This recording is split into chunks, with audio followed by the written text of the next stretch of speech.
നാം എല്ലാവരും ഇന്ന് അറഫയുടെ സുന്നത്ത് നോമ്പ് അനുഷ്ഠിച്ച് നിലകൊള്ളുകയാണ്. ഈ സമയത്ത് നാം ചിന്തിക്കേണ്ട ഒരു കാര്യമുണ്ട്. ഇമാം ഇബ്നു ഹുസൈമ ബൈഹഖി എന്നവർ ഹബീബായ റസൂലുള്ളാഹി സ്വല്ലല്ലാഹു അലൈഹി വസല്ലം തങ്ങൾക്ക് റിപ്പോർട്ട് ചെയ്യുന്നു, മൻ ഹഫിള ലിസാനഹു വസംഅഹു വബസറഹു യൗമ അറഫത ഗുഫിറ ലഹു മിൻ അറഫത ഇലാ അറഫ.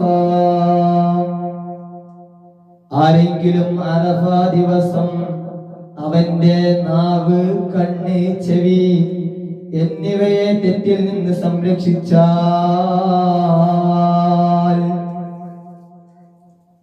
ഈ അറഫ മുതൽ അടുത്ത അറഫ വരെ അവന്റെ മുഴുവൻ ദോഷങ്ങളും അല്ലാഹു പുറത്തു കൊടുക്കുന്നതാ.